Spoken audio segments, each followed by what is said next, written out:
Hello friends, super magic રસોઈમાં મિત્રો હું આપનું સ્વાગત કરું છું। આજે હું તમને 4 દિશા, 4 ખૂણા અને રાત્રે દિશા કઈ રીતે જાણવીને એનો વિડીયો હું તમારી સાથે શેર કરું છું।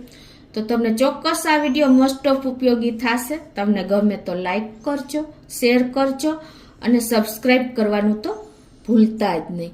અને મિત્રો બાજુમાં રહેલ બેલ આઇકનને પણ પ્રેસ કરજો, જેથી કરીને તમને મારા નવા આવનારા વિડીયોની નોટિફિકેશન મળતી રહે। તો ઘણી વખત મિત્રો આપણે જો દરિયામાં કે જંગલમાં કે એવી રીતે હોય છે ને, આપણે બહાર તો ખ્યાલ નથી આવતો કે આ કઈ દિશા છે અને આપણે કન્ફ્યુઝ થઈ જાય છે। જે આપણે રસ્તે જવું હોય ને એમાં આપણને ખ્યાલ જ નથી આવતો। તો એના વિશે હું તમને આજ સચોટ માહિતી આપું છું કે આ દિશા તમને કઈ રીતે જાણવી। તો મિત્રો, દિશા જાણવા માટે આપણે પહેલા તો છે ને, જે સાઈડ સૂર્ય ઉગ્યો હોય ને એની સામે ઊભું રહી જવાનું। એટલે તમારી સામે સાઈડ જે સૂર્ય આવે છે ને એ તમારી પૂર્વ દિશા ગણાય। ટૂંકમાં સૂર્ય દેખાય ને એ પૂર્વ દિશા, એની ઓપોઝિટ એટલે પાછળની દિશા આવે એ પશ્ચિમ દિશા મિત્રો। એટલે કે સનલાઇટ આપણે સૂર્ય હાથમે છે ને એ પશ્ચિમ દિશા। તમને સમજાઈ ગયું? તો તમને ખ્યાલ આવી ગયો મિત્રો। સૂર્ય સામે આપણે ઊભા રહે એટલે એ પૂર્વ દિશા, અને સૂર્ય હાથમે એટલે કે એની ઓપોઝિટ આપણે પશ્ચિમ દિશા। પછી હવે આપણે સૂર્યની સામે જ ઊભા છીએ તો તમારા જમણા હાથ ઉપર તમારે દક્ષિણ દિશા આવશે અને ડાબા હાથ ઉપર તમારી ઉત્તર દિશા આવશે। તમને ખ્યાલ આવી ગયો મિત્રો? તમારે સૂર્ય ઉગ્યો હોય ને એ સાઈડ જ ઊભું રહેવાનું છે। એટલે તમારા જમણા હાથ ઉપર દક્ષિણ દિશા અને ડાબા હાથ ઉપર ઉત્તર દિશા આવશે મિત્રો। એટલે આ રીતે તમને દિશાનું પરફેક્ટ તમને ખ્યાલ આવી જશે કે આપણે કઈ દિશા, ખ્યાલ આવી જશે કે કઈ દિશા છે આ। હવે મિત્રો, આપણે રાતે પણ કન્ફ્યુઝ થઈ જાય છે। ઘણા મિત્રો એમ કહેશે કે તમે આપણે રાતે કઈ રીતે દિશા જાણવી। તો એના માટેનો પણ હું તમને સચોટ જવાબ આપું છું કે આપણે રાતે દિશા જાણવી હોય ને તો તમારે આકાશ તરફ જોવાનું। તમને ખ્યાલ જ હોય છે કે આપણે આકાશમાં જોઈએ છીએ ને તો એક લાઇનમાં 7 તારા દેખાતા હોય છે, એને આપણે સપ્તઋષિના તારા કહીએ, સપ્તઋષિ કહીએ છીએ। એટલે કે 7 તારા એક લાઇનમાં હોય છે। તમે ઘણી વખત ઓબ્ઝર્વ કર્યું હશે। તો જે એક આપણે તારા જોતા હોય ને એ એક લાઇનમાં 7 તારા દેખાય છે ને એને આપણે સપ્તઋષિ કહીએ છીએ ને, એ ઉત્તર દિશા કહેવાય।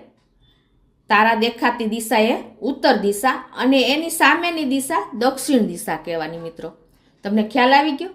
સપ્તઋષિના તારા દેખાય એ ઉત્તર દિશા, એની ઓપોઝિટ આપણે દક્ષિણ દિશા જાણવાની।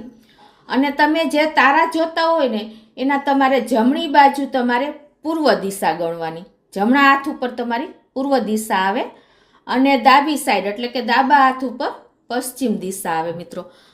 તમને ખ્યાલ આવી ગયો હું બોલી ઉપરથી? તો પરફેક્ટ તમે દિશા રાતે પણ તમે જાણી શકશો કે કઈ દિશા પૂર્વ છે, કઈ દિશા દક્ષિણ છે।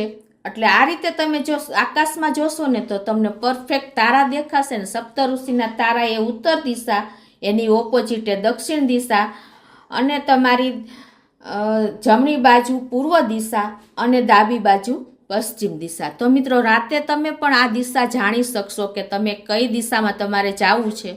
એ પરફેક્ટ સોલ્યુશન મેં તમને જણાવ્યું। હવે મિત્રો, આપણે દિશા વિશે મેં તમને રાતે અને દિવસે કઈ રીતે દિશા જાણવીને એની સચોટ માહિતી તમને બતાવી। ઘણા લોકોને ખ્યાલ નથી હોતો, ઘણા એમ પણ કોમેન્ટ કરશે કે આ કઈ આ જાણવા જેવી વાત છે, પણ મિત્રો ઘણાને ખ્યાલ નથી। એના માટે હું આ વિડીયો બનાવું છું કે આપણે દરિયામાં હોય કે જંગલમાં હોય ને તો ઘણી વખત દિશાનો ખ્યાલ નથી રહેતો અને આપણે કઈ દિશામાં જવું ને એમાં આપણે કન્ફ્યુઝ થઈ જઈએ છીએ। અને હવે દિશા જાણ્યા પછી મિત્રો, દિશા ઉપરથી જ તમને ખૂણાનો પરફેક્ટ ખ્યાલ આવી જશે। ઘણા લોકો વાસ્તુશાસ્ત્ર પ્રમાણે ઘર બનાવતા હોઈએ છીએ અને કઈ દિશામાં શું રાખવું ને એવું પણ માનતા હોય છે કે આપણે ઈશાન ખૂણામાં આપણે ધન રાખવું જોઈએ, તેજુરી રાખવી જોઈએ, અને અગ્નિ ખૂણામાં આપણે ગેસ ને એટલે આવું બધું માનતા હોઈએ છીએ। તો ખૂણા વિશે પણ તો જો આવું માનતા હોય તો ખૂણા વિશે પણ આપણે માહિતી મેળવવી જ જોઈએ કે તો આપણને ખ્યાલ આવે કે કયો ખૂણો કઈ દિશા વચાર આવે ને એટલું જ હું તમને ખાલી જણાવીશ। એટલે તમને સચોટ ખ્યાલ આવી જશે કે આ બે દિશા વચારે ઈશાન ખૂણો આવે, આ બે દિશા વચ્ચે નૈઋત્ય, આ બે દિશા વચ્ચે અગ્નિ, વાયવ્ય. એવી રીતે તમને દિશા ઉપરથી જો તમને દિશાનો ખ્યાલ હશે ને તો તમને ઓટોમેટિક તમને ખૂણાનો ખ્યાલ આવી જશે. એટલું સરળ માહિતી હું તમને આપું છું મિત્રો. તો તમને એટલું જ જણાવું છું કે આપણે ઉત્તર અને પૂર્વ એ બે દિશા હોય ને એની વચ્ચે ઈશાન ખૂણો આવે. તમે મિત્રો સૂર્યની સામે ઊભા રહ્યો ને અને તમારા ડાબા હાથ ઉપર જે આવે ને દિશા એ ઉત્તર દિશા આવે, એટલે એ તમારે ઈશાન ખૂણો આવશે. ટૂંકમાં પૂર્વ અને ઉત્તર વચ્ચે ઈશાન ખૂણો. તમને ખ્યાલ આવી ગયો?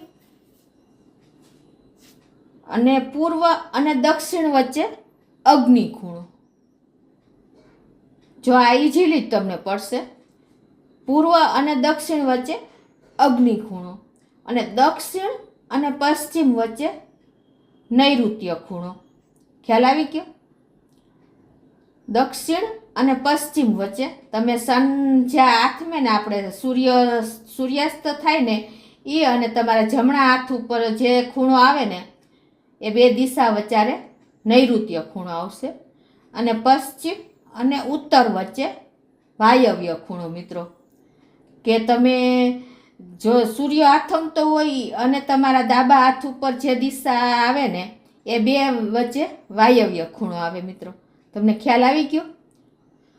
હવે છેલ્લે તમને કહી દઉં કે પૂર્વ અને ઉત્તર વચ્ચે ઈશાન ખૂણો, પૂર્વ અને દક્ષિણ વચ્ચે અગ્નિ ખૂણો, દક્ષિણ અને પશ્ચિમ વચ્ચે નૈઋત્ય ખૂણો, પશ્ચિમ અને ઉત્તર વચ્ચે વાયવ્ય ખૂણો. મિત્રો ખાલી દિશા તમે જાણશો ને તો તમને ખૂણા ઓટોમેટિક ખ્યાલ આવી જશે. મિત્રો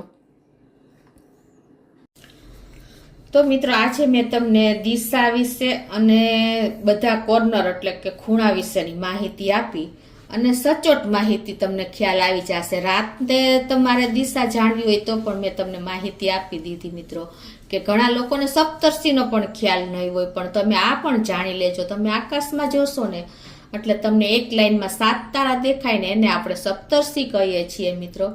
એટલે આ રીતે તમે બધી દિશા જાણી શકશો, તમે બધા ખૂણા જાણી શકશો. તમે રાતે પણ તમને દિશાનો ખ્યાલ આવી જશે.